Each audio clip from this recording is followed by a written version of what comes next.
అనే జనాంగంలో నిత్యనాశనానికి పరుగులు తీస్తున్నాను. తండ్రి, మీ యొక్క రక్తము చేత నలుపుకొని తండ్రి దేవునికి ఒక రాజ్యం, ఒక యాజకులుగా చేశారు. దీన్ని బట్టి స్తోత్రాలు. ఈ మధ్యాహ్నకాల సమయం తండ్రి బేతనీయులు మాకు ఇచ్చిన చక్కటి సహవాసం బట్టి స్తోత్రాలు. మమ్మల్ని ప్రేమించి ఇచ్చిన సార్వత్రిక సంఘ వాగ్దానాలు అన్నింటిని బట్టి స్తుతిస్తున్నాం. ఈ సమయంలో కొన్ని విషయాలు తండ్రి మీ వాగ్దానం గురించిన కొన్ని మాటలు మేము ధ్యానం చేస్తుండగా సహాయపడాలి. యేసుక్రీస్తు వారి పరిశుద్ధ నామములో స్తుతించి ప్రార్థన చేసి వేడుచున్నాం తండ్రి. ఆమేన్.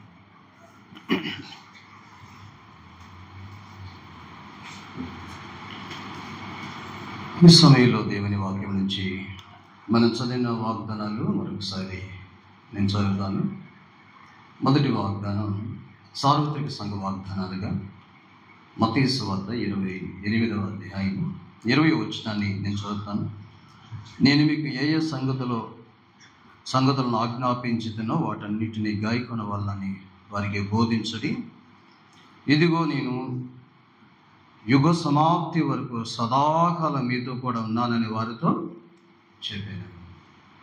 కాబట్టి దేవుడు సదాకాలం మనతో ఉండు దేవుడు. ఎందుకంటే ఆయన సదాకాలము రాజు, సదాకాలము దేవుడు, సదాకాలం మనతో ఉండే వాడు. ఆయన చేసిన కార్యాలు చాలా గొప్పవే ఉన్నాయి. ఈ సంవత్సరం దేవుడు మనల్ని ప్రేమించిన వాగ్దానం ఏంటి అంటే, ఈ సంవత్సరం అంతా కూడా దేవుడు మనతో నడవాలనుకుంటున్నాడు. ఈ విషయాన్ని మనం అర్థం చేసుకోవాలి. సో ఎందుకు నడుస్తావయ్యా అంటే, ఇప్పుడు రెండో వాగ్దానం. అంటే ఈ 3 వాగ్దానాల్లో ప్రధానమైనది మధ్య వాగ్దానం. నిర్గమకాండం 34వ అధ్యాయం 10వ వచనం. అందుకు ఆయన, ఇదిగో నేను ఒక నిబంధన చేస్తున్నాను. భూమి మీద ఎక్కడైనా ఏ జన్మలో చేయబడిన అద్భుతములు నీ ప్రజలందరూ ఎదురు చేస్తున్నాను.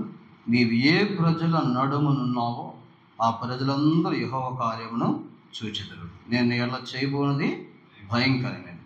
కాబట్టి సార్వత్రిక సంఘ వాగ్దానాలు రెండవ వాగ్దానం ఏంటంటే, ఇదిగో నేను అద్భుతములు చేసేదను. కాబట్టి దేవుడు మనతో ఉండి మన జీవితంలో అద్భుతాలు చేయాలనుకుంటున్నాడు ఈ సంవత్సరం. నిజమే, దేవుడు లేకుండా అద్భుతాలు అనేది జరగటము అసాధ్యమే.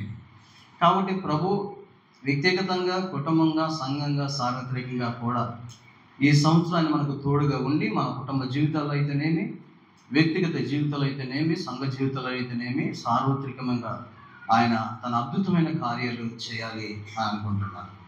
ఇక 3వ వాగ్దానం దగ్గరికి మనం వస్తే, పౌలు గారు హెబ్రీయులకు రాస్తూ 13వ అధ్యాయం 5వ వచనం ఆయన చెప్పిన మాట ఏంటంటే, చూడండి, హెబ్రీ పత్రిక 13వ అధ్యాయం 5వ వచనంలో, ధనాపేక్షలోని వారు మీకు కలిగిన వారికి తృప్తి పొంది ఉండి, నేను ఏ మాత్రమును విడవను, నేను ఎన్నడూ ఎడబాయనని ఆయనే చెప్పాను కదా. కాబట్టి దేవుడు ఈ సంవత్సరం మనం విడిచిపెట్టే దేవుడు కాదు. అందరూ విడిచిపెట్టిన ప్రభు మనల్ని విడిచిపెట్టేవాడు కాదు. సో ఈ లోకంలో కేవలం దేవుడు మాత్రమే నమ్మదగిన వాడు. ఎవరైనా విడిచిపెట్టేస్తారు, దాంట్లో ఆశ్చర్యమేమి లేదు. మనుషులందరూ నమ్మదగిన వారే. చాలాసార్లు మనం మాటలేస్తాం, మన మాటలన్నీ కూడా ఉత్తుత్తు మాటలే. తల్లి విడిచేస్తే తండ్రి విడిచేస్తారు, భార్య వదిలేస్తారు, కొన్నిసార్లు భర్త వదిలేస్తారు, పిల్లలు వదిలేస్తారు, అందరూ వదిలేస్తారు.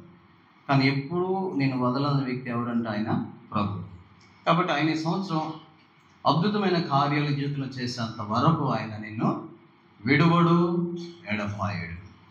కాబట్టి ఈ వాగ్దానాలన్నీ మనం చూడలేం. కానీ ఒక వాగ్దానం అంటే మేజర్గా మనము ఈ వాగ్దానం గురించి కొన్ని విషయాలు మనం చూసుకుని ప్రభు వాళ్ళలో ప్రవేశిస్తాం. రెండు దేవుని వాక్యం నుంచి నిర్గమకాండం దయచేసి 34వ అధ్యాయం దగ్గరికి మనం వద్దాం. నిర్గమకాండం దయచేసి 34వ అధ్యాయం 10వ వచనాన్ని మనం చూస్తే, అందుకు ఆయన, ఇదిగో నేను ఒక నిబంధన చేస్తున్నాను. భూమి మీద ఎక్కడైనను ఏ జనములోనైనా చెయ్యబడిన అద్భుతములో నీ ప్రజలందరి ఎదుట చేస్తాను. ఇదిగో నేను అద్భుతములు చేసేది. మన దేవుడు అద్భుతకారుడు. ఆయన అద్భుతాలు చేసేవాడు. చూడండి, ఆయన పూజనీయుడు. నిర్గమకాండం 15వ అధ్యాయంలో మనం చూసుకుంటే కనుక, నిర్గమకాండం 15వ అధ్యాయంలో మనం చూస్తే 11వ వచనంలో, యెహోవా, వేర్పుల్లో నీవంటి వాడెవడు? పరిశుద్ధతను బట్టి నీవు మహనీయుడి, స్తుతి కీర్తనలు బట్టి పూజ్యుడివి, అద్భుతములు చేయవాడు నీ వంటి వాడు ఎవడు? కాబట్టి ఆయన వలె అద్భుతం చేసే దేవుడు ఇంకెవరు కూడా లేరు అనే విషయాన్ని జ్ఞాపకం చేస్తా ఉన్నాను. ప్రభు చేసే అద్భుతాలు చాలా ఆశ్చర్యమైనవి. కొన్ని మాటలు ఉదయం మీకు జ్ఞాపకం చేయాలి. చూడండి, దానియేలు గ్రంథం 4వ అధ్యాయంలో ఆయన చేసే అద్భుతాలకి ఎన్ని రకాలుగా పేర్లు ఉన్నాయంటే, దానియేలు గ్రంథం 4వ అధ్యాయం 3వ వచనాన్ని నేను చదువుతాను. ఆయన సూచక్రియలు ఎంతో బ్రహ్మాండమైనవి, ఆయన అద్భుతములు ఎంతో ఘనమైనవి. కాబట్టి ఘనమైన అద్భుతాలు ఆయన మన జీవితంలో చేసే దేవుడు అనేది మనం అర్థం చేసుకోవాలి. ప్రభు భూమి మీద జీవించిన దినాల్లో ఆయన చేసిన అద్భుతాలు, ఒక కొరాజీన బెత్షెబా సందర్భంలో మాట్లాడుతూ ఆయన ఏమన్నాడంటే, చూడండి మత్తయి సువార్త 11వ అధ్యాయం, మత్తయి సువార్త దయచేసి 11వ అధ్యాయం 20వ వచనాన్ని మనం చూస్తే, మత్తయి సువార్త 11వ అధ్యాయం, పిమ్మట ఏ ఏ పట్టణములలో, చూడండి, ఆయన విస్తారమైన అద్భుతములు. సో మన దేవుడు ఎవరు అంటే ఘనమైన అద్భుతాలు చేసే దేవుడు. మన దేవుడు ఎవరు అంటే విస్తారమైన అద్భుతాలు. అందుకే ఆయన అద్భుతాలకు ఒక పేరు కూడా ఉంది, యోబు గ్రంథం. యోబు గ్రంథం దయచేసి 5. మీరు కొంతమంది బైబిల్ తీయట్లేదు అనుకుంటారు, చదువు రాదా లేదా చూపు కనపడదా, రెండు లేదో అవ్వాలి. యోబు గ్రంథం దయచేసి 5వ అధ్యాయం ఈ సమయంలో మనం జ్ఞాపకం చేసుకుందాం. 9వ వచనాన్ని మనం చదవండి. ఆయన పరిశోధింపజాలని మహాకార్యములను. ఈ మాట చూడండి, ఎలాంటి కార్యాలండి, ఎలాంటి అద్భుతాలండి? లెక్కలేని అద్భుతాలు దేవుడు చేసేవాడు. చూడండి, భక్తుల జీవితాల్లో కూడా ఆయన ఎన్నో కార్యాలు చేశాడు కదా. ఒకసారి ఫిలిప్పీ సందర్భంలో రాయబడిన మాట ఏంటంటే, అపోస్తలుల కార్యాలు 8వ అధ్యాయం, అపోస్తలుల కార్యములు. చూడండి, ఇప్పుడు మనం ఎన్ని విషయాలు చూస్తున్నామంటే, ఘనమైన అద్భుతాలు చేసేవాడు, విస్తారమైన అద్భుతాలు చేసేవాడు, లెక్కలేని అద్భుతాలు చేసేవాడు. రండి, అపోస్తలుల కార్యాల గ్రంథం 8వ అధ్యాయం 13వ వచనాన్ని మనం చూస్తే చదవండి. అప్పుడు సీమోను కూడా నమ్మి బాప్తిస్మం పొంది ఫిలిప్పును ఎడబాయకుండి సూచక్రియలను గొప్ప అద్భుతములను జరుగుడు చూచి. అంటే దేవుడు మన జీవితంలో చేసే కార్యాలు, అద్భుత కార్యాలు ఎలాంటివి అంటే అవి గొప్పవి.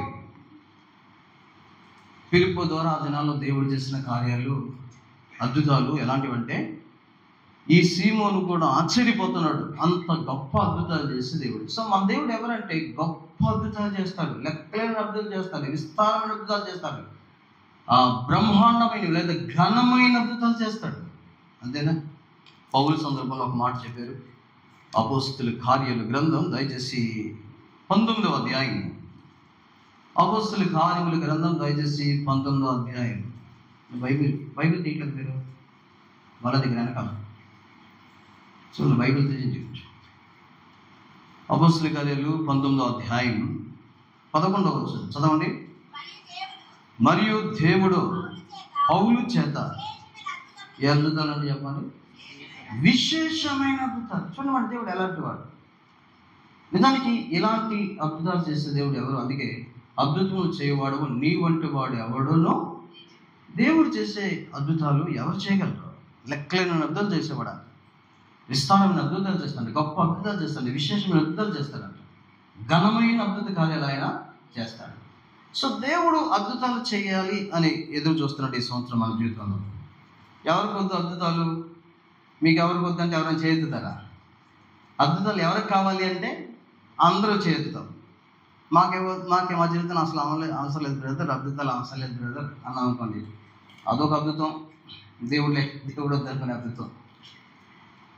ఈరోజు దేవుడు నీ జీవితంలో అద్భుతం చేయాలంటే మనకి సమయం తక్కువ ఉంది. అయినా సరే ఈ లాస్ట్ మెసేజ్ కాబట్టి ఒక 7 విషయాలు మనం జ్ఞాపకం చేసుకుందాం. దేవుడు అద్భుతాలు చేయాలంటే ఇంటికెళ్ళి వండాల్సిన పని లేదు కాబట్టి, ఇక్కడ ప్రేమ విందుగా ఉంది కాబట్టి ఏం పర్లేదు, 3 అయినా మనం సరే దేవుని వాక్యం నుంచి మనం చూస్తానికి ప్రయత్నం చేద్దాం. దేవుడు ఒక వ్యక్తి జీవితంలో అద్భుతాలు చేయాలంటే కనీసం 7 లక్షణాలు మనం జ్ఞాపకం చేసుకోవాలి. సో దాంట్లో మొదటిది ఏంటి అంటే, ఇదే మనం ఈ సందర్భం దగ్గరికి వెళ్దాం. రెండు దేవుని వాక్యం నిర్గమకాండం, దయచేసి 34వ అధ్యాయం. నిర్గమకాండం 34వ అధ్యాయం 10వ వచనాన్ని మనం చూస్తే, అందుకు ఆయన, ఇదిగో నేను ఒక నిబంధన చేస్తున్నాను, భూమి మీద ఎక్కడనైనా ఏ జనములైనా చేయబడిన అద్భుతములు నీ ప్రజలందరి ఎదుట చేశాడు. సో దేవుడు ఒక ఆశ్చర్య కార్యాలు చేసే దేవుడు. ఆ విషయాన్ని మనం అర్థం చేసుకోవాలి. ఎందుకంటే దేవుడు ఎవరి విషయంలో ఆయన అద్భుతాలు చేస్తారంటే, ఆయన తన ప్రజలందరి విషయంలో ఆయన అద్భుతాలు చేసే దేవుడు అనేది మనం జ్ఞాపకం చేసుకోవాలి. చూడండి, ఈ రోజుల్లో చాలామంది ఆయన అద్భుతమైన కార్యాలు చూడాలనుకుంటున్నారు, కానీ ఆయన ప్రజలుగా ఉండటానికి ఇష్టపడట్లేదు. ఒక వచ్చిన మీకు జ్ఞాపకం చేస్తాను. చూడండి, దేవుని వాక్యం నుంచి ద్వితోపదేశకాండమా తన ప్రజల విషయంలో మొదటి దినవృత్తాంతాలు, దయచేసి 17వ అధ్యాయంలో, దినవృత్తాంతాల మొదటి గ్రంథం, దయచేసి 17వ అధ్యాయము 20వ వచనం నుంచి మనం చూస్తే ఏం రాశాడంటే, గొప్ప కార్యాలు చేశాడంట. 19వ వచనం నుంచి మనం చూద్దాం. మొదటి దినవృత్తాంతాలు, 1 Chronicles chapter 17 verse 19 చదవండి. యెహోవా నీ దాసు నిమిత్తమే నీ చిత్త ప్రకారం ఈ మహాఘంటను కలుగునని నీవు తెలియజేసి ఉన్నావు. అతని నిమిత్తమే నీవి గొప్ప కార్యం చేసి ఉన్నావు. యెహోవా, మేము మా చెవులతో విన్నదంతా నిజం. నీ వంటి వాడెవడు లేడు, నీవు తప్ప మరి ఏ దేవుడునో లేడు. నీ జనులని ఇశ్రాయేలు వంటి జనం భూలోకమందు ఏది? ఐగుప్తులో నుండి నీవు విమోచించిన నీ జనుల ఎదుట నీవు అనేక జనములను తేలువేసినందువలన నీవు మహాభయంకరమైన పేరు తెచ్చుకుంటివి. వారు నీ స్వంత జనులగునట్లు వారిని విమోచించుటకై దేవుడు అయిన నీవు బయలుదేరి. దేవుడు చేసే కార్యాలు గొప్పవి. ఎవరి జీవితంలో ఆయన గొప్ప కార్యాలు చేస్తారంటే, ఆయన ప్రజలలో. చూడండి, ఆయన జనం, ఆయన పేరు పెట్టబడిన ప్రజలు, నా పేరు పెట్టబడిన నా జనులు. ఎందుకు తెలుసా? ఆయన నామంలో అద్భుతం ఉంది. మనందరికీ తెలుసు. మత్తయి సువార్త 7వ అధ్యాయం 22వ వచనంలో వాళ్ళు ఏమన్నారంటే, వచ్చి, అయ్యా నీ నామమున మేము ఏం చేయలేదు, అద్భుతములు చేయలేదా? ఒక సందర్భంలో మార్కు సువార్త 9వ అధ్యాయం చూడండి. మార్కు సువార్త 9వ అధ్యాయంలో మనం చూస్తాం. 39వ వచనం మార్కు సువార్త. అందుకు యేసు, మార్కు సువార్త 9:39, అందుకు యేసు వారిని ఆటంకపరచుకుడి, నా పేరట అద్భుతములు చేసి. అంటే ఇప్పుడు దేవుని నామములో ఏమున్నాయి చెప్పండి అంటే అద్భుతాలు. ఈరోజు నేను అంటాను, ప్రభువుని నీవు కలిగి ఉండకుండా నీ జీవితంలో అద్భుతాలు చూడలేవు. ఇది ఫస్ట్ ఆఫ్ ఆల్. అన్నింటిలో మొదటి ఇదే. ముందు ఆయన్ని కలిగి ఉండాలి. ఆయన నామం కలిగిన ప్రజలు అవ్వాలి, ఆయన జనాంగం అవ్వాలి, ఆయన సొంత ప్రజలు అవ్వాలి, ఆయన విమోచించిన ప్రజలు అవ్వాలి, ఐగుప్తులో నుంచి వచ్చిన ప్రజలు అయ్యి ఉండాలి. ఈరోజు చూడండి, చాలామంది ఇంకా లోకంలో, పాపంలో, ఐగుప్తు అనుభవంలోనే వారు జీవిస్తున్నారు. వారు ఆయన నామం పెట్టబడిన ప్రజలు కాదు. పాపంలో జీవిస్తున్న ఏ వ్యక్తి దేవుడి ద్వారా అద్భుత కార్యాలు వారి జీవితంలో చూడలేరు. సో ఈ ఉదయకాల సమయంలో, ఈ జనవరి మొదటి దినం ప్రభు మందిరానికి వచ్చిన ఎవరైనా, సో ఏ కారణంతో వచ్చావో నాకు తెలియదు, కానీ ఒకవేళ ఫోర్స్తో వచ్చావో, బలవంతం వచ్చావో, అనుకోకుండా వచ్చావో, రాకపోతే బాగుంటుందని వచ్చావో, కనీసం సంవత్సరానికి ఒక రోజున రాకపోతే బాగుందని వచ్చేవేమో. కొంతమంది అలాగ ఉంటారు. కొంతమంది పండగ క్రైస్తవులు ఉంటారు. పండగ క్రైస్తవులు అంటే చెప్పండి, పండగకే ఉంటారు. జనవరి 1st రోజు కనపడిన తర్వాత మళ్ళీ ఎప్పుడు కనపడతారు? మళ్ళా జనవరి 1st. సంవత్సరానికి ఒకసారి. ఒకవేళ ఈ ఉదయం అలా వచ్చేవేమో, క్రీడా నీ జీవితంలో దేవుడు ఈ సంవత్సరం అద్భుతాలు చేయాలనుకున్నాడు. అది ఎప్పుడు సాధ్యమవుతుందంటే, నీవు లోకం నుంచి, పాపం నుంచి, శాపం నుంచి విమోచించబడి ఆయన పేరు పెట్టబడిన ప్రజలుగా నువ్వు మారితే, యేసుక్రీస్తు వారు నిన్ను ప్రేమించి 2000 సంవత్సరాల క్రితం ఈ లోకానికి వచ్చి కలవసలోకి పవిత్ర రక్తాన్ని చిందించాడు. నా పాపం విమోచన కొరకు ఆయన సిలువలో బలైపోతూ వచ్చాడు. యేసయ్య సిలువ మీద చిందించిన రక్తము ద్వారా నిన్ను ఆయన తన సొంత జనాంగంగా, సొంత ప్రజలుగా చేసుకుంటున్నాడు. యేసుక్రీస్తు వారిని నీ హృదయంలో సొంత రక్షకులు అంగీకరించకుండా ఆయన నామం పెట్టబడిన ప్రజలుగా, ఆయన సొంత జనాంగంగా నువ్వు అవ్వకోకుండా దేవుడు నీ జీవితంలో అద్భుతాలు చేయలేడు. దేవుడు ఒక వ్యక్తి జీవితంలో అద్భుతాలు చేయాలంటే ముందు దేవుడు ఆ వ్యక్తిలో ఆయన రావడానికి ఇష్టపడుతున్నాడు. ఒకవేళ నీ హృదయం ఇంకా ప్రభుని యేసుక్రీస్తుకోకపోతే, నీ పాపాలు ఇంకా ఒప్పుకోకపోతే, నీ జీవితం ఇంకా మార్చబడకపోతే, నీవు ఇంకా బాప్తిసం తీసుకోకపోతే, ఇంకా నువ్వు ఆయన సొంత జనాంగం అవ్వకపోతే, ఇంకా ఐగుప్తులో ఉన్న వ్యక్తి అయితే, ఈ విచారకరమైన మాట ఏంటంటే దేవుడు ఈ సంవత్సరం నీ జీవితంలో అద్భుతములు చేయడు. ఒకవేళ దేవుడు నీ జీవితంలో అద్భుతాలు చేయాలంటే మొట్టమొదటగా నీ హృదయంలో ప్రభు అయిన యేసుకి స్థానం ఇవ్వాలి. ప్రతి పాపాన్ని యేసయ్య శిలువలో చెల్లించిన రక్తములో కడుక్కోవాలి. ఆయన నామములో బాప్తిసం పొందాలి, సంఘంలో చేర్చబడాలి, ప్రతి ఆదివారం దేవుని మందిరికి రావాలి, ప్రభు వల్ల పాలు పొందాలి, సహవాసం కలిగి ఉండాలి. ఎప్పుడైతే ఆయన ప్రజలుగా మనం ఉంటామో అప్పుడు మోషే అన్నాడు, ఇదిగో నీ ప్రజలందరి ఎదుట నేనేం చేయబోతున్నా చెప్పండి, అద్భుతం. నిజమే, ఆ దినం ఐగుప్తులో ఉన్న వారందరి ముందు కేవలం ఇశ్రాయేలీయుల జీవితంలోనే అద్భుతం చేశాడు. వీళ్ళకి వెలుగు ఉంది, వాళ్ళకేముంది చెప్పండి, చీకటి ఉంది. వీళ్ళకి జీవం ఉంది, వాళ్ళకేముంది తెలిసింది, మరణం. వీళ్ళు క్షేమంగా ఉన్నారు, వాళ్ళకేముంది చెప్పండి, తెగులు. ఆశ్చర్యమే. మీకు తెలుసా, నిర్గమకాండం 12 రాయబడిన మాట ప్రకారం ఐగుప్తు దేవతలందరికీ నేను తీర్పు తీర్చి తిని. ఐగుప్తులో వారు ఏదైతే పూజ చేస్తున్నారో, అంటే ఇప్పుడు మోషే ద్వారా దేవుడు ఏదైతే 10 తెగుళ్ళు తీసుకొచ్చారో, ఆ 10 తెగుళ్ళు 10 మంది దేవతలుగా ఐగుప్తులు పూజించబడుతున్నారు. మీకు ఎవరికైనా పేర్లు కావాలి, అసలు వాళ్ళు ఎవరో, మోషే ద్వారా చేసిన ఈ 10 తెగుళ్ళు 10 మంది దేవతలు అనే పేర్లు ఎవరు ఆయన కావాల్సి వస్తే తర్వాత ఆయన కలవని నేను వాళ్ళకి ఆ పేర్లతో డీటెయిల్స్ కూడా చెప్తాను. మోషే ద్వారా దేవుడు ఏదైతే ఐగుప్తులో చేశాడో ఆ 10 తెగుళ్ళు 10 మంది దేవతలకు తీర్పు తీర్చాడు. నిర్గమకాండం 12 ఒకసారి చదువుదాం, మనం చదువుదాం. ఆ రాత్రి నేను ఐగుప్తు దేశమందు సంచరించి ఐగుప్తు దేశమందలి మనుషుల్లోనే కానీ జంతువుల్లోనే కానీ, చూడండి, తొలి సంతతి అంతయు చాలు ఐగుప్తు దేవతలందరికీ. కాబట్టి వారు ఏదైతే పూజ చేస్తున్నారో అవన్నీ దేవుడు కాదని రుజువు చేసి తన ప్రజల విషయంలో చేసిన అద్భుతాలు మనందరికీ తెలుసు. సో ఈ ఉదయం ఇది మొదటిగా మనం జ్ఞాపకం చేసుకుందాం. దేవుడు ఈ సంవత్సరం నీ జీవితంలో అద్భుతం చేయాలంటే ముందు నువ్వేమవ్వాలి చెప్పండి, ఆయన నామం పెట్టబడిన ప్రజలు అవ్వాలి. ఆయన నామంలో తప్ప లోకంలో అద్భుతం అనేది ఎక్కడ లేదు. రెండవది, దేవుడు నీ జీవితంలో అద్భుతం చేయాలనుకుంటున్నాడు, మరి నువ్వు ఎలా ఉండాలి అంటే ఇప్పటి నుంచి మన భాగం దగ్గరికి మనం వెళ్దాం. నిర్గమకాండం యెహోషువ గ్రంథం 3వ అధ్యాయం. యెహోషువ గ్రంథం 3వ అధ్యాయం. ఈ సమయంలో మొదటి నుంచి మనం చదవండి. యెహోషువ వేకుని లేచి అతను ఇశ్రాయేలు అందరూ షిత్తీము నుండి బయలుదేరి యోర్దానుకు వచ్చి దాన్ని దాటక మునుపు అక్కడ నిలిచిరి. 3 దినముల తర్వాత నాయకులు పాలకులు తిరుగుచు జనులకు ఇలాగ ఆజ్ఞాపించిరి, మీరు మీ దేవుడైన యెహోవా నిబంధన మందసమును యాజకులైన లేవీయులను మోసుకుని పోవుట చూచినప్పుడు మీరున్న స్థలంలో నుండి బయలుదేరి దాని వెంబడి వెళ్ళవలను.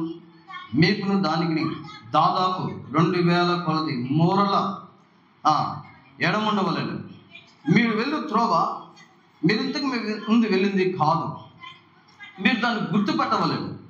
కనుక ఆ మందసమునకు సమీపంగా మీరు నడవరాదు. ఇప్పుడు 5వ వచనం. మరియు యెహోషువ రేపు యెహోవా మీ మధ్య అద్భుత కార్యములు చేయును గనుక మిమ్మును మీరు పరిశుద్ధపరుచుకునే జనులకు.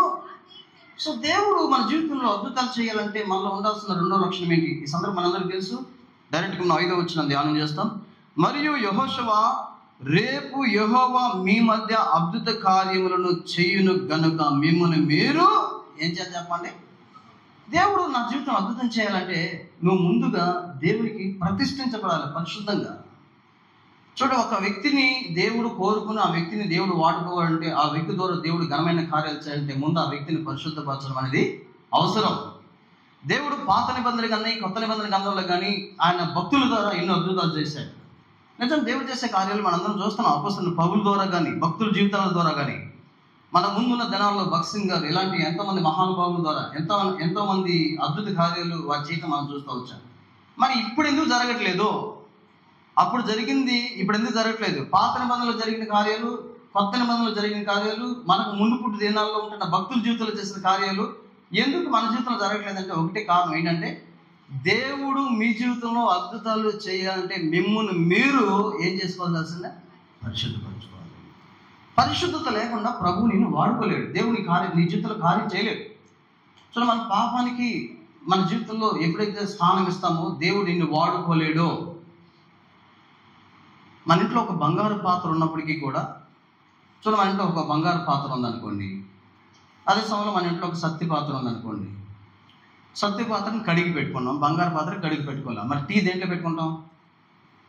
నేను తెలుగులో చెప్తాను, మళ్ళీ చెప్తాను. మన ఇంట్లో బంగారు పాత్ర ఉంది కానీ కడగలేదు. మన ఇంట్లో సత్తి పాత్ర ఉంది. సత్తి అంటే అర్థమవుతుంది కదా, ఆ పాత్ర ఉంది. సత్తి పాత్ర కడిగి ఉంది శుభ్రంగా. బంగారు పాత్ర ఖరీదైంది కానీ కడగలేదు. మనం ఒక టీ కాసుకోవాలో పాలు కాసుకోవాలో అనుకోండి, దేన్ని వాడుకుంటాం? అదేంటంటే బంగారు పాత్ర ఖరీదైంది కంటే అది చూడం. మనం ఆ పాత్రను వాడాలంటే ఆ పాత్ర ఏది శుభ్రమైందో చూస్తాం.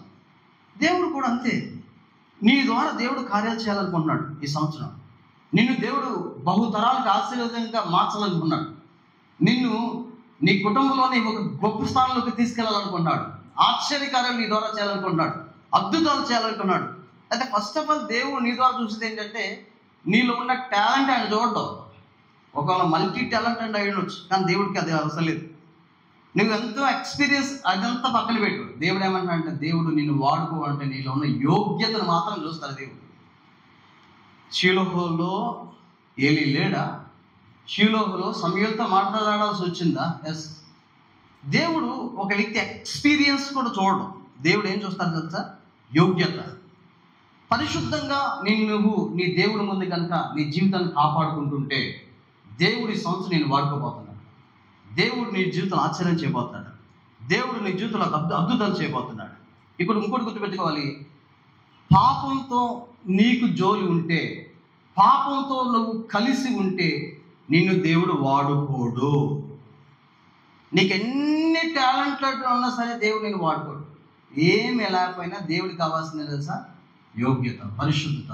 సో ఈ మధ్యాహ్నం ప్రభావ దగ్గరికి వచ్చినప్పుడు, ఇంతకుముందే గత సంవత్సరంలో అనేక సార్లు దేవునికి దూరమై జీవించేవేమో. ఎందుకంటే ప్రభు ఊరికే మాట్లాడు.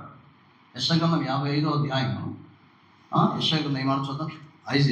యెషయా గ్రంథం 55. ప్రభు నోట్లోంచి వచ్చే మాట ఊరికే రాదంట. యెషయా గ్రంథం 55వ అధ్యాయం 10వ వచనం చదవండి. వర్షమును హిమమును ఆకాశం వచ్చి అక్కడికి ఎలాగో మరలక భూమిని తడిపి విత్తువానికి విత్తనమును భుజించువానికి ఆహారం కలుగుడికాయ అది చికిర్చి వర్ధిల్లినట్లు చేయను. అలాగే నా నోట నుండి వచ్చినము ఉండును. నిష్ఫలంగా నా యొద్దకు మరలక నాకు అనుకూలమైందన్నది. వర్షం ఎందుకు వస్తుందంటే అది భూమిని తడుపుతుంది. ఎందుకు తడుపుతుంది తెలుసా? ఎందుకు తడుపుతుందంటే విత్తువానికి విత్తనమును భుజించువానికి ఆహారం. అంటే వర్షం ఊడికే రాదు, దానికి ఒక రీజన్ ఉంది అని చెప్తూ, నా నోట నుండి వచ్చినాం కూడా అదే కారణం లేకుండా రాదు. నిష్ఫలంగా నాకు తిరిగి రాదు. మీరు నమ్ముతారు లేదు కానీ నేను ఇక్కడికి వచ్చిన తర్వాత అసలు ఏ మెసేజ్ కూడా అనుకునేది చెప్పట్లా. ఆ టయానికి ప్రభు నాకు ఏది భారం ఇస్తుందో అదే చెప్తున్నాను. ఇంతవరకు నేను ఇప్పటివరకు చెప్పిన ఏ వాక్యమైనా సరే ప్రిపేర్ అయ్యి ఏది చెప్పింది కాదు. పరిశుద్ధాత్మ దేవుడు ఖచ్చితంగా మాట్లాడుతున్నాడు అంటే ఇంకెవరో ఎక్కడ తమ జీవితాన్ని కాపాడుకోవట్ల, మాటల్లో, చూపుల్లో, క్రియల్లో, రహస్యంగా, దేవునికి విరోధంగా, అక్రమంగా, పాపంలో ఉన్నారు. అందుకే పరిశుద్ధాత్మ దేవుడు మరల పదే మాట్లాడుతాడు. నేను వాడుకోవాలని కోరుతున్నాడు, కానీ నీ జీవితంలో ఆ యోగ్యత లేదు. ఏంటి ఆ యోగ్యత అంటే హోలీనెస్, పరిశుద్ధత. పరిశుద్ధత లేకుండా ఈ సంవత్సరం నేను వాడుకోలేడు. నువ్వు ఎంత తలాంత కలిగిన వ్యక్తివైనా, ఎంత ఎక్స్పీరియన్స్ కలిగిన వ్యక్తివైనా, ఎంత బైబిల్ నాలెడ్జ్ కలిగిన వ్యక్తివైనా, ప్రభువు నిన్ను వాడుకోవాలంటే, నీ జీవితంలో అద్భుతం చేయాలంటే, ఈ సంవత్సరం నేను ఒక బలమైన వ్యక్తిగా తన సేవలో వాడుకోవాలంటే ఆయన నీ జీవితంలో కోరేది ఏంటంటే పరిశుద్ధత మాత్రమే అనేది జ్ఞాపకం చేసుకోవాలి. సో దేవుడు ఎవరి జీవితంలో అద్భుతాలు చేస్తాడంటే తన ప్రజల విషయంలో. దేవుడు ఎవరి జీవితంలో అద్భుతం చేస్తాడంటే చెప్పండి, పరిశుద్ధత కలిగిన వ్యక్తి జీవితంలో. మూడవది చూడండి, దేవుడు ఎవరి జీవితంలో అద్భుతం చేస్తాడు. చూడండి, సమయంలో న్యాయాధిపతుల గ్రంథం దగ్గరికి పోతారు. Judges chapter 6. న్యాయాధిపతుల గ్రంథం దయచేసి 13వ అధ్యాయం. ఈ సమయంలో మనం 11వ వచనం నుంచి మనం చదవండి. న్యాయాధిపతులు 203 పాత నిబంధనల పేజీ నెంబర్ 11. న్యాయాధిపతులు 6:13. యెహోవా దూత వచ్చి కూర్చుండెను. 6:11 చదువుతాం. యోవాషు కుమారుడైన గిద్యోను మిద్యానును మరుగయున్నట్లు దానుగు చాటున గోధుమను దులుగొడుచుండగా యెహోవా దూత అతనికి కనబడి, పరాక్రమ గల బలాఢ్యుడా, యెహోవా నీకు తోడై ఉన్నాడని అతనితో అనగా, ఇప్పుడు గిద్యోను మాట్లాడతాను. గిద్యోను, చిత్తమున ఏలినవాడా, యెహోవా మాకు తోడై ఉండిన యెడల ఇదంతయు మాకెలా సంభవించెను. చూడండి, యెహోవా ఐగుప్తు నుండి మమ్మల్ని రప్పించినని చెప్పుచు మా పితరులు మాకు వివరించిన ఆయన అద్భుత కార్యములు ఏమాయను. చూడండి, గానుగు చాటున గిద్యోను గోధుమను దుల్లగొట్టుచుండగా దేవునితో వచ్చి మాట్లాడుతుంది, పరాక్రమం కలిగిన బలాఢ్యుడా, యెహోవా నీకు తోడై ఉన్నాడు. ఇప్పుడు గిద్యోను ఏమన్నాడు తెలుసా? యెహోవా నాకు తోడై ఉంటే ఈ పరిస్థితి రాదు కదా. ఎందుకంటే నా పితరులు చెప్పారు, యెహోవా తోడై ఉంటే ఐగుప్తులు ఏం జరిగినాయి చెప్పండి? అద్భుతాలు జరిగినాయి. అదే మాట్లాడుతున్నాడు. ఇప్పుడు ఏమన్నాడంటే 13 వచనం నేను చదువుతాను. మా పితరులు మాకు వివరించిన ఆయన అద్భుత కార్యములు ఏమాయను. కాబట్టి దేవుడు ఒక వ్యక్తి జీవితంలో అద్భుతాలు చేయాలంటే ఆయన తోడై ఉండాలి. అందుకే ఇశ్రాయేలు ప్రజల జీవితంలో ఆయన తోడై ఉన్నాడు కాబట్టి అద్భుతాలు జరిగాయి. కాబట్టి అది ఇతరులు చెప్పారు వాళ్ళకి. ఇప్పుడు గిద్యోను అన్నాడు, మా పితరులు మాకు వివరించారు కదా, యెహోవా తోడై ఉంటే ఏముంటాయి చెప్పండి? అద్భుతాలు ఉంటాయి. మీరు ఇప్పుడు లేవు, నిజంగా ఇప్పుడు దేవుడు మాకు తోడై లేడా అనేది గిద్యోను జీవితంలో వచ్చిన అనుమానం. ఈరోజు ఒకే మాట మనం జ్ఞాపకం చేసుకోవాలి. దేవుడు నీ జీవితంలో అద్భుతం చేయాలంటే దేవుడు నీకు తోడై ఉంటే తప్ప అద్భుతాలు నీ జీవితంలో జరగవాలి. చూడండి, దేవుడు తోడై, నిజంగా దేవుడు తోడై ఉంటాడు కదా. ఇమ్మానుయేలు అనే పేరుకి అర్థం ఏంటి? దేవుడు మనకు తోడు. నిజమే, దేవుడు తోడై అంటే మన జీవితంలో ఎన్నో అద్భుతాలు చేస్తాడు. అంటే ఆశ్చర్యమైన కార్యాలు చాలా ఉన్నాయి. మన భక్తులందరి జీవితం చూస్తే ఆదికాండం 26వ అధ్యాయం 5వ వచనం చూస్తే 3వ వచనం మనం చూస్తే ఆయన తోడై ఉంటే ఆశీర్వాదం ఉంది అని రాయబడుతూ వచ్చింది. ఆదికాండం 28వ అధ్యాయంలో 15వ వచనంలో ఆయన మనకు తోడై ఉంటే మనల్ని కాపాడుతాడు అని రాయబడుతూ వచ్చింది. ఆదికాండం 39వ అధ్యాయం 2వ వచనం 3వ వచనంలో ఆయన తోడై ఉంటే వర్ధిల్ల చేస్తాడని రాయబడుతూ వచ్చింది. ద్వితీయోపదేశకాండం 2వ అధ్యాయం 7వ వచనం మనం చూస్తే ఆయన తోడై ఉంటే ఏది కూడా మనకు తక్కువ కాదు అని రాయబడుతూ వచ్చింది. దేవుడు తోడై ఉండకపోతే ప్రమాదం ఏంటో కూడా రాశాడు. ఎక్కడంటే 100వ కీర్తన చూడండి, కీర్తన గ్రంథంలో యెహోవా మనకు తోడై ఉండన ఎడల అని రాశాడు. ఆ కీర్తన గ్రంథం దయచేసి 124 చూడండి, మొదలు వచ్చిన మనం చూస్తే 124వ కీర్తన మొదలు వచ్చిన, మనుషులు మన మీదకి లేచినప్పుడు యెహోవా మనకు తోడై ఉండని ఎడల, వారి ఆగ్రహం మన మీద రగిలుకున్నప్పుడు యెహోవా మనకు తోడై ఉండని ఎడల వారు మనల్ని ప్రాణంతోనే మింగివేస్తారంట. సో దేవుడు తోడు లేకపోతే ఎంత బలం ఉన్న ఈ లోకంలో వ్యర్థం. సో దేవుడు తోడై ఎవరికి ఉంటాడు? మళ్ళీ 7 విషయాలు ఉన్నాయి, చెప్పాలంటే టైం అయిపోయింది. ఒక 3 విషయాలు గుర్తు చేస్తాను. దేవుడు ఒక వ్యక్తికి తోడై ఉండాలంటే చూడండి, సంఖ్యాకాండం దయచేసి 14వ అధ్యాయం. అంటే ఎవరికి తోడై ఉండడో చూస్తే మనకు అర్థమైపోతుంది.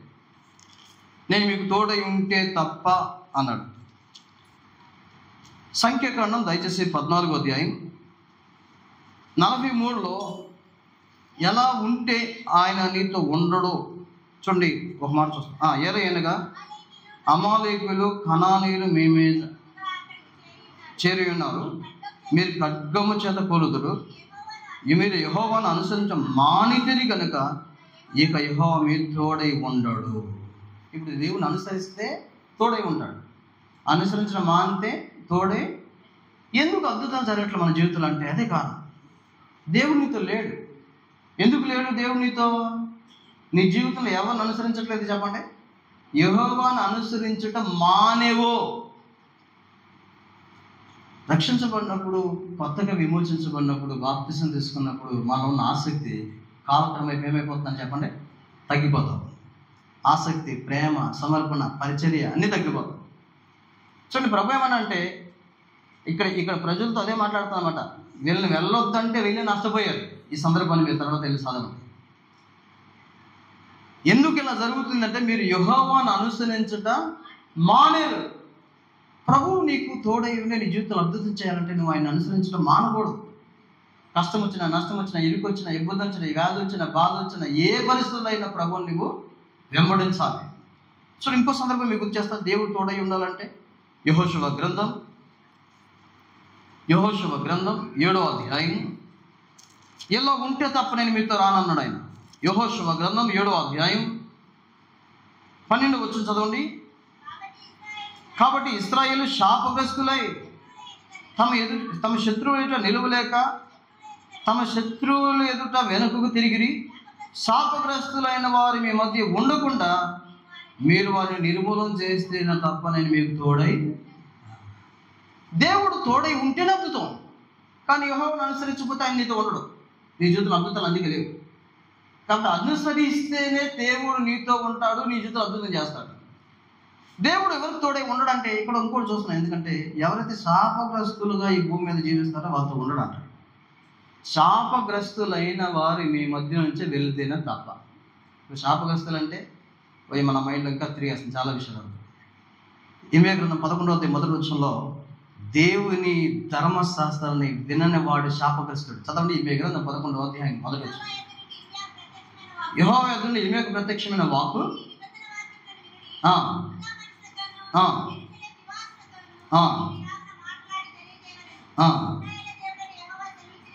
ఇశ్రాయేలు దేవుడు యెహోవా సెలవిచ్చింది ఏమనగా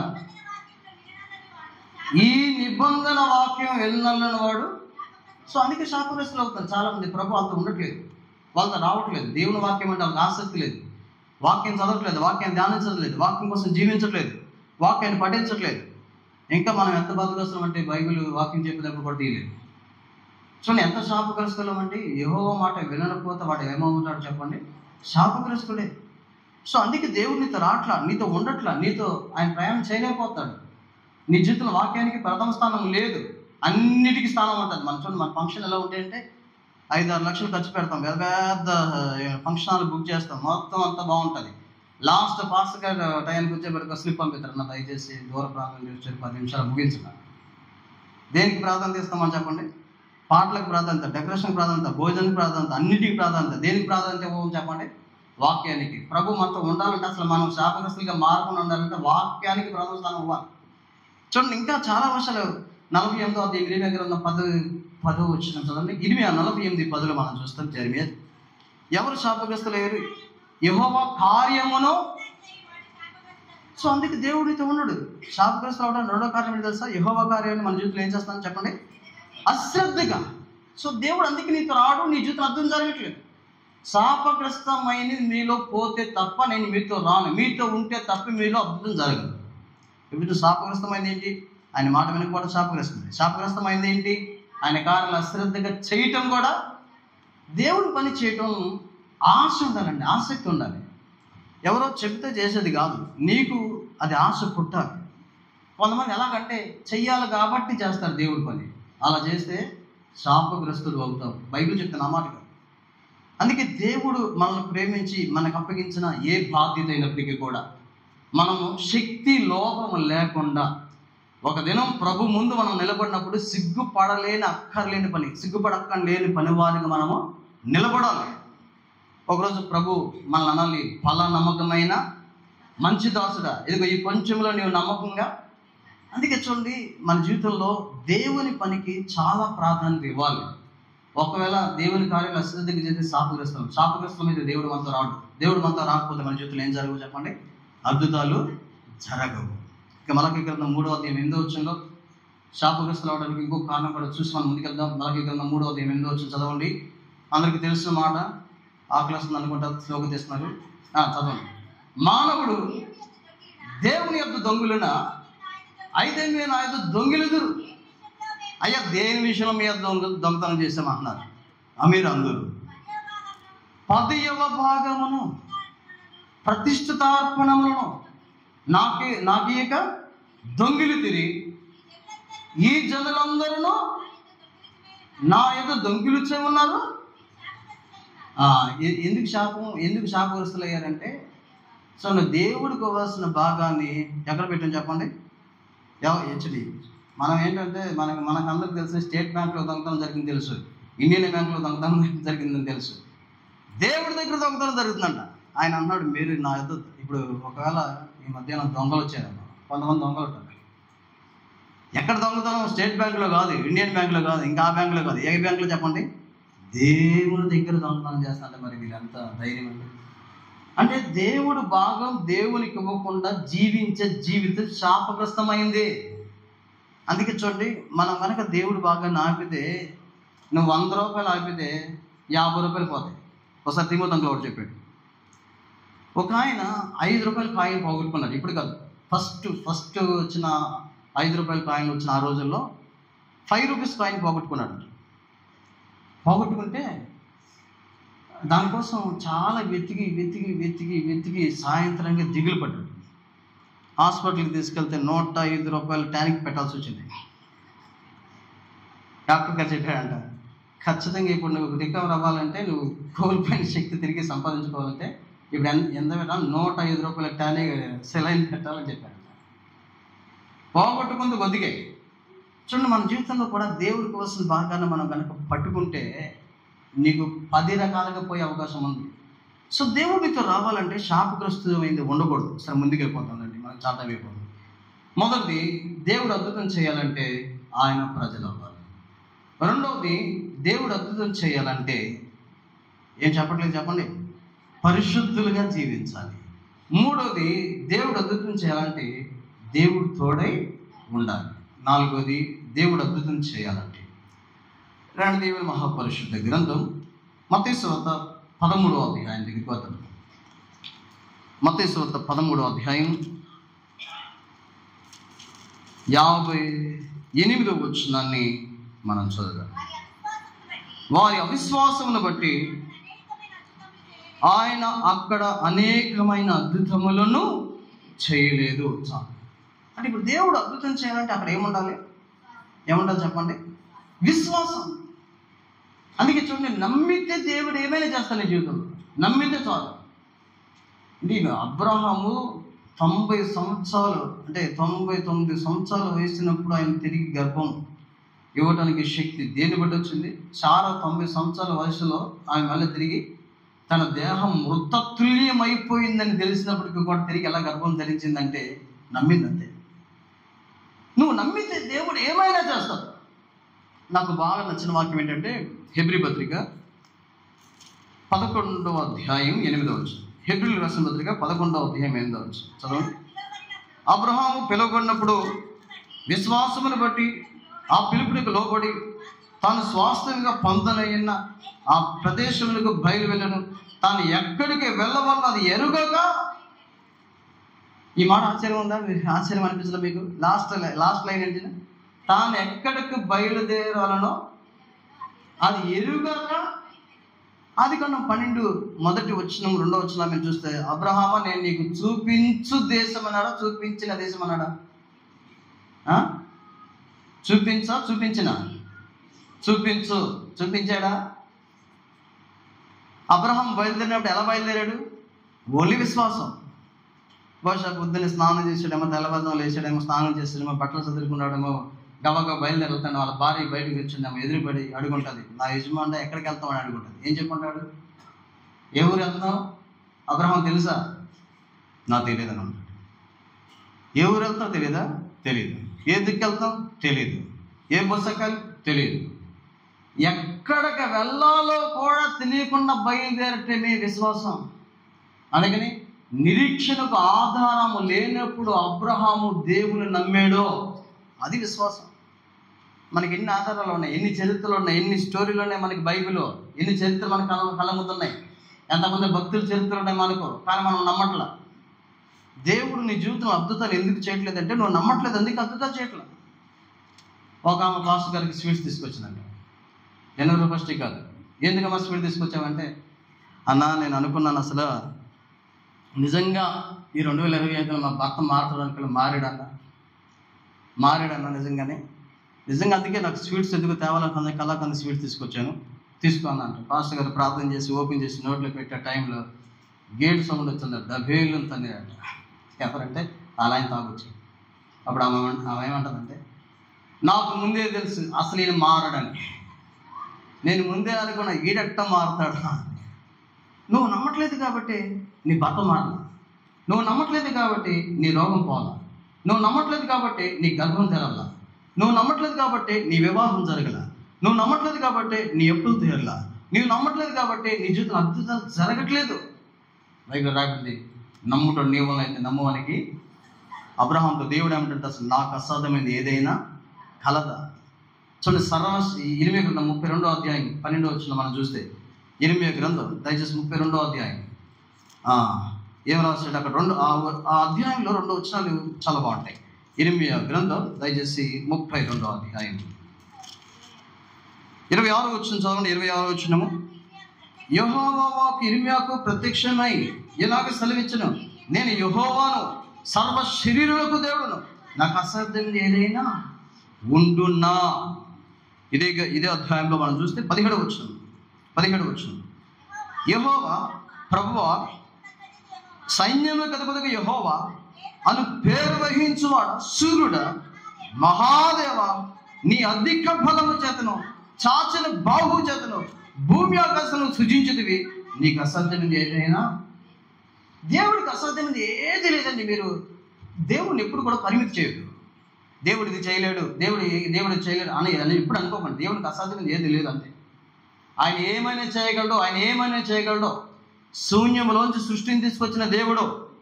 ఏమి లేదు, శూన్యంలోంచి ఎంత పెద్ద ఆకాశం, ఎంత పెద్ద భూమి, ఎంత పెద్ద సృష్టిని తీసుకొచ్చాడు. ఆయన ఒక మాటతో చేయగలడు, ఏమైనా చేయగలడు. దేవుడు చేయలేని కార్యములు ఏదే లేవు.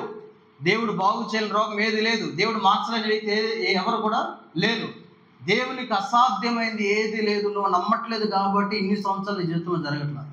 అయితే ఈ సంవత్సరం ఆయన అంటున్నాడు, నమ్ముచు, నేను చేసే అద్భుతాలు ఏంటో నీకు అర్థమవుతుంది. నమ్ముట నీ వలనైతే, నమ్మువానికి సమస్తము.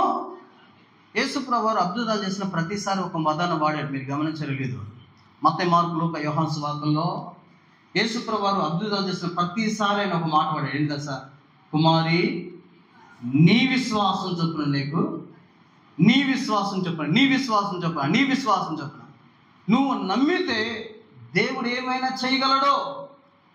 ఒకవేళ 2024 సంవత్సరంలో ఏ కాయిదాలు అయితే చూడలేకపోయి ఈ సంవత్సరం నమ్ము చూడు. ఆయన నమ్ముట నీ వలన అయితే ఆయన నమ్మదగినమాట. కొంచెం మనం ముందుకు వెళ్దాం. దేవుడు అద్భుతాలు చేయాలంటే ఆయన ప్రజలుగా మారాలి. దేవుడు అద్భుతాలు చేయాలంటే పరిశుద్ధ జీవితం కలిగి ఉండాలి. దేవుడు అద్భుతం చేయాలంటే ప్రభు మనకు తోడై ఉండాలి.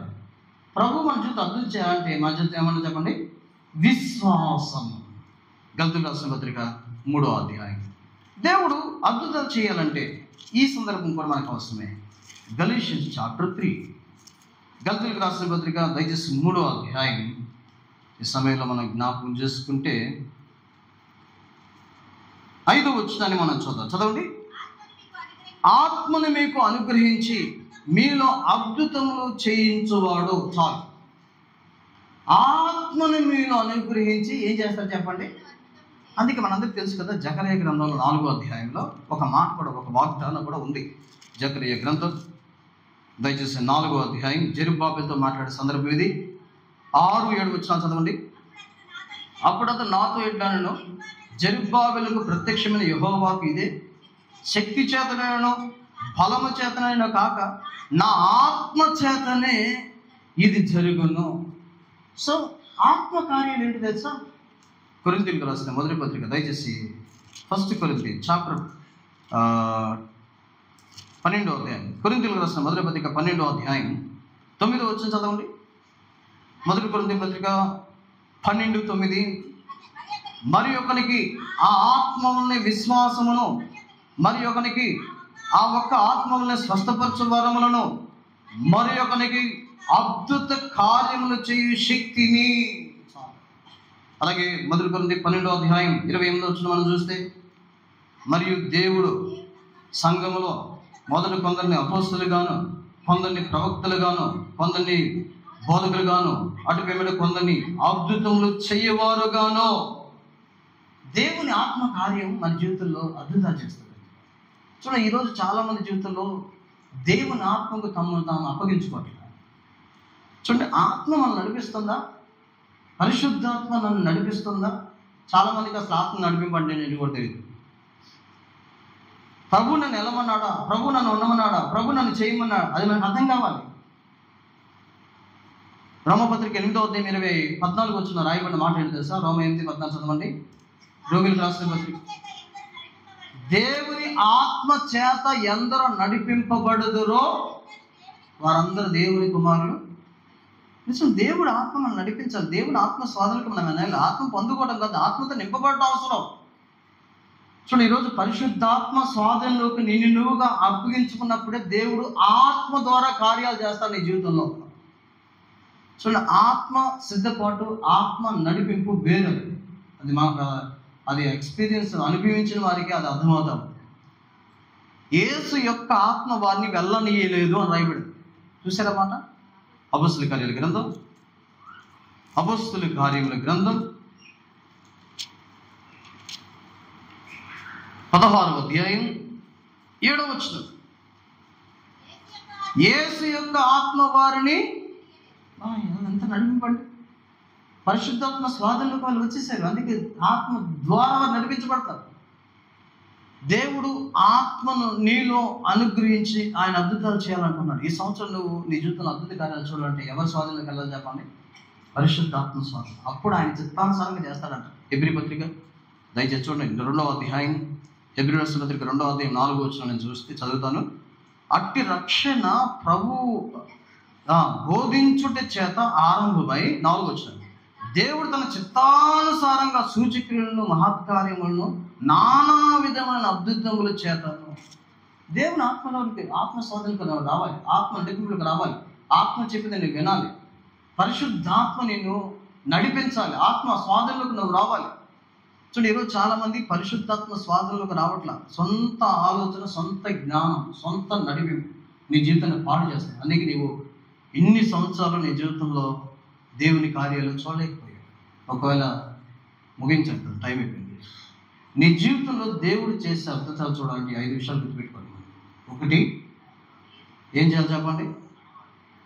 ఆయన ప్రజలుగా మారాలి. 2, పరిశుద్ధపరచబడాలి. 3, దేవుని చెప్పట్లేదు. 3 ఏంటి? దేవుడు మనకు తోడై ఉంటే తప్ప అద్భుతం లేదు. 4, విశ్వాసం లేకపోతే అద్భుతం లేదు. 5, ఆత్మ స్వాధీనంలోకి నువ్వు రాకపోతే అద్భుతం జరగదు. ఆ 2 విషయాలు కూడా తర్వాత మీరు చదవండి. అపొస్తలుల కార్యాలు 14:3. ఆయన మీద ఆనుకుంటేనే అద్భుతం. అపొస్తలుల కార్యాలు ఈ మాట కూడా చూసి మనకు ముగించేట టైం. 14వ అధ్యాయం అపొస్తలుల కార్యాలు. కాబట్టి వారు ప్రభువును ఆనుకొని ధైర్యంగా మాట్లాడచ్చు. వారి ద్వారా ఏం చేశాడు? ప్రభు వారి చేత సూచక్రియలను ఎప్పుడు చేస్తాడు తెలుసా? ఆయన మీద ఆనుకోను, ఆధారపడు, ఆయనే దిక్కు అని చెప్పు. దేవుడు అప్పుడు చేస్తాడు. ఇంకో సందర్భాన్ని చూస్తాం. 107వ కీర్తనలో ఇది కూడా చూస్తాం. చూడ, కీర్తన గ్రంథం 107. కీర్తన గ్రంథం దయచేసి 107 24వ వచనము చదువుతాం. అంటే 19 నుంచి చదువుతాం. 19 నుంచి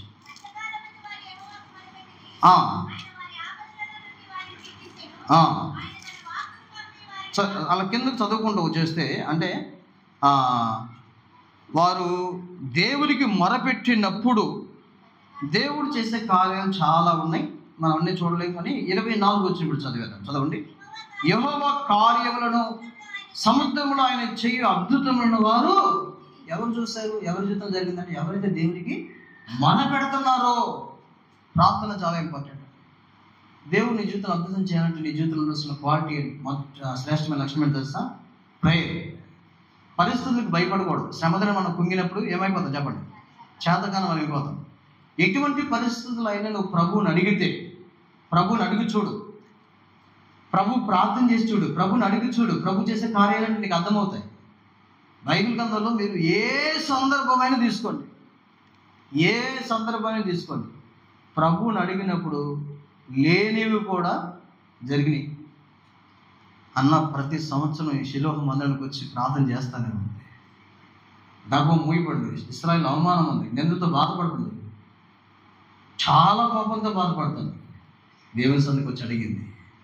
మూయబడిన గర్భం కూడా ఏమైంది? ప్రార్థన అద్భుతాలు చేస్తుంది. నీ జీవితంలో ఈ మధ్యాహ్నం గుర్తుపెట్టుకోండి, ఎటువంటి పరిస్థితుల్లో ఉన్నప్పటికీ, ఎటువంటి ప్రతికూలమైన పరిస్థితుల్లో ఉన్నప్పటికీ కూడా ప్రార్థన ప్రార్థన ప్రార్థన ప్రార్థన. ప్రపంచాన్ని తలకిందులు చేయవారు అనే పేరు వాళ్ళకి వచ్చింది. ప్రార్థన పర్లేదు. ప్రార్థన చేసేవారు అక్కడికి వెళ్తుంటే అమ్మో వీళ్ళు సర్వోడుతున్న దేవునికి వాళ్ళని పూతోను దెయ్యం పట్టిన మాట్లాడుతున్నారు. ప్రార్థనలో ఉన్న శక్తి, ప్రార్థన చేసే కార్యాలు ఈ ప్రపంచంలో ఏది కూడా కళ్ళు మూసుకుని ఒక నిమిషం ప్రార్థన చేస్తాం. దేవుడి సంవత్సరం నీ జీవితంలో అద్భుతాలు చేయాలనుకుంటున్నాడు. అందరు కళ్ళు మూసుకొని, ఎవరు కళ్ళు తెరవద్దు దయచేసి. బయట కూర్చున్నా లోన కూర్చున్నా కళ్ళు ఎవరు తెరుస్తారంటే హృదయం మూసుకున్న వాళ్ళందరూ కళ్ళు తెరుతారు. దేవుడు మాట్లాడినా లోబడిన వాళ్ళందరూ కళ్ళు తెరుస్తారు. నువ్వు హృదయం మూసుకుంటావా, కళ్ళు మూసుకుంటావా? ప్రభువా, ఈ మధ్యాహ్నం లెక్కలేని అద్భుతాలు చేసే దేవుడు అని నాకు చెప్పబడింది. విస్తారమైన అద్భుతాలు, గొప్పమైన అద్భుతాలు, విశేషమైన అద్భుతాలు, బ్రహ్మాండమైన అద్భుతాలు, ఘనమైన అద్భుతాలు చేసే దేవుడు. ఎస్, అదే దేవుడు ఉన్నాడు. యెహోవానే నేను మార్పు లేదు. మన పితరుల జీవితంలో దేవుడు ఏ అద్భుతం చేస్తాడో అదే అద్భుతాలు నీ జీవితంలో ఆయన చేయడానికి ఈ మధ్యాహ్నం సిద్ధం. బట్ నువ్వు సిద్ధమేనా? ప్రభు అయితే ఆశ్చర్యకార్యాలు చేసేవాడే. ఈ 2025వ సంవత్సరం నీ జీవితంలో దేవుడు ఒక ఉద్దేశానుసారంగానే ఈ సంవత్సరం దేవుడు నీకు వాగ్దానం ఇస్తున్నాడు. బేతనీలో ఉంటున్న సహోదరుడా, సహోదరి, నీ జీవితంలో ఈ సంవత్సరం ఆయన అద్భుతం చేయబోతాడు. ఈ సంవత్సరం దేవుడు నీ జీవితంలో అద్భుతం చేయబోతాడు. అది ఏ విధంగా? అయితే ప్రభు నీ నుంచి కోరేది ఏంటంటే, ముందు ఆయన ప్రజ అయ్యావా, మారుమనసు పొందేవా, పాపాలు ఒప్పుకున్నావా, జీవితం మారిందా, వచ్చి వెళ్ళిపోతున్నావా, సంవత్సరం గడిచిపోతుందా, ఇంకా నీ జీవితం మారలేదా, నామకర్థంగానే జీవిస్తున్నావా, పాపాలు ఒప్పుకున్న అనుభవం లేదా, బాప్తిసం తీసుకున్న అనుభవం లేదా, రక్షణ పొందకుండా ఎంతకాలం ఉంటావు ఇలాగా? మరణం చెప్పిరాదు, మరణానికి జాలి లేదు, మరణాన్ని వయసు చూడదు, ఎప్పుడు వస్తుంది ఎవరికి తెలియదు. దేవుడు నిన్ను ప్రేమించి ఈ 2025వ సంవత్సరం జనవరి 1వ దినాన దేవుడు నిన్ను ప్రేమించి ఇచ్చాడు. ఏమో రేపు ఉండవేమో, అందుకే పరిశుద్ధాత్మ దేవుడితో మాట్లాడుతున్నాడేమో. పాపాలు ఒప్పుకోకుండా, జీవితం మారకుండా, రహస్య పాపంలో జీవిస్తూ, భార్యకు తెలియకుండా, భర్త తెలియకుండా, పిల్లలు తెలియకుండా, తల్లిదండ్రులు తెలియకుండా, ఎవరు తెలియకుండా, పాస్టర్ గారు తెలియకుండా, పెద్దలు తెలియకుండా, స్కూల్లో టీచర్ తెలియకుండా, ఇంటి పక్కవారు తెలియకుండా, స్నేహితులు తెలియకుండా మెయింటెనెన్స్ చేస్తున్నావా రహస్య పాపం? దేవుడికి తెలుసు. అందుకే మధ్యాహ్నం మాట్లాడుతున్నాడు. అవులా ఎంతకాలం? ఒకవేళ ఈ క్షణం కళ్ళు మూస్తే, ఈ క్షణం, ఈ దినము నీ జీవితాన్ని ముగిస్తే, పాతాళం నీ కోసం ఎదురు చూస్తుంది. అగ్నిగంధకాలతో మండకుండా, యుగాలు కాలిపోయే స్థలం, మరెన్నడూ బయటకు రాని స్థలం, రంగు కొట్టిన స్థలం, పండ్లు కొరికే స్థలం, వేదన పడే స్థలం. అయ్యో, ఆ స్థలానికి వెళ్తే మన అన్నడు బయటకు. ఎంత దయగలు కనబడి, ఎంత ప్రేమలు కనబడి, నిన్ను ప్రేమించి దేవునిలో జీవం ఇచ్చి ఈ మధ్యాహ్నం మళ్ళీ మాట్లాడుతూ నిన్ను సరిచేయాలని నీ వెంట పడుతున్నాడు. నేను ప్రేమించిన 2000 సంవత్సరం లోపలికి వచ్చి కలవరిసలో నీ కోసం పవిత్రమైన రక్తాన్ని చెందించిన ఆ రక్తం ఇంకా నీ కోసం ఎదురు చూస్తుంది.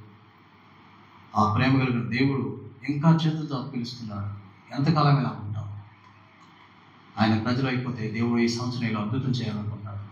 నీ జీవితాన్ని మార్చాలనుకుంటున్నాడు. నేను ఆయన చేతులు బలమైన పాత్రగా వాడాలనుకుంటున్నాడు. బహుతరానికి ఆశీర్వాదంగా దేవుడు నేను చేయబోతున్నాడు ఈ సంవత్సరం. అయితే పరిశుద్ధత, ఇది చాలా ఇంపార్టెంట్. యెహోవా రేపు మీ మధ్య అద్భుతాలు చేయకపోతే మిమ్మల్ని మీరు పరిశుద్ధపరచుకోండి. ఈ సంవత్సరం దేవుడి జీవితంలో అద్భుతం చేయాలి. విడిచిపెట్ట పాపాన్ని. ఆ చిన్నదే నీ జీవితం నాశనం పరుస్తుంది. ఆ చిన్నదే బలహీనతే, ఆ చిన్న చూపే, ఆ చిన్న అలవాటే, ఆ చిన్న సిగరెట్, ఆ చిన్న సినిమానే నిన్ను దీవించబడకోకుండా ఆపేస్తుంది. లోతు అబ్రహాంతో ఉన్నంత వరకు ఆశీర్వాదం లేదు. ఈ మధ్యాహ్నం ఏది నేను వెనకలాగుతుంది, ఏది నేను దీవించబడకుండా ఆపుతుంది, ఏది నీ అడ్డమైపోయింది, ప్రభు మాట్లాడుతున్నాడు. ప్రభు నీకు తోడే ఉండాలనుకున్నాడు ఈ సంవత్సరం. కానీ యెహోవాను అనుసరించడం అంత ఆయన ఉండడు. శాపగ్రస్తమైన జీవితం కలిగి ఉంటే ఆయన ఉండడు. మేలైంది చేయకుండా కీడును చేస్తే ఆయన ఉండడు అన్నాడు. ఏది శాపగ్రస్తుడిగా నిన్ను మారుస్తుంది. దేవుని కోసం బాగా అంశం దొంగవా? అదే నీ జీవితానికి ఆశీర్వాదం రాకుండా ఆపేస్తుందా? నీకు తెలియకుండానే నీవు శాపగ్రస్తుడిగా మారువా? అందుకే నీ జీవితంలో ఆశీర్వాదం కనబడట్లేదా? ప్రభా, ఒక్కోసారి అవ్వచ్చేమో, అందుకే నీ జీవితంలో ఆశీర్వాద పరపాలకు నడిపించబట్టిన ప్రభు అన్నాడు, శాపగ్రస్తుడిగా జీవించొద్దు, వాక్యాన్ని ధ్యానించు. దేవుని పని, దేవుడికి అప్పగించిన పనితో ఉందే. నిన్ను నమ్మి నీకు ఇచ్చిన పని, నిన్ను నమ్మి నీకు అప్పగించిన పని.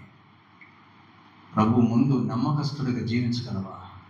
మనుషుల ముందు కాదు. ప్రభు చెప్పగలదు, నేను దేశంలో నమ్మకస్తులైన వారి కోసం ఆయన వెతుకుతున్నాడు అన్నాడు 106వ కీర్తనలో. ప్రభు నిన్ను చూసి నమ్మగలడా? ఆయన నీకేమైనా పని అప్పగించగలడా? ప్రభు నేను నమ్మగలడా? ఎన్నిసార్లు ప్రభుకు ద్రోహులుగా మారి. ప్రభా, వాళ్ళ దగ్గరికి వస్తున్నాను, నాతోనే మాట్లాడుతున్నాను. నా జీవితం మీద ఏలైతే చూపించావు, పరిశుద్ధాత్మదేవా నన్ను దర్శిస్తున్నాను. విశ్వాసం చాలా ఇంపార్టెంట్. నీ జీవితంలో కార్యాలు చూడలేకపోవటానికి అదే.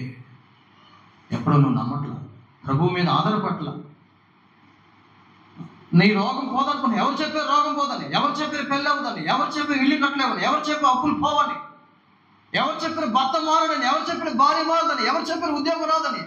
ఎవరు చెప్పారు పాస్ అవ్వని? దేవునికి సర్వతం సాధ్యమే.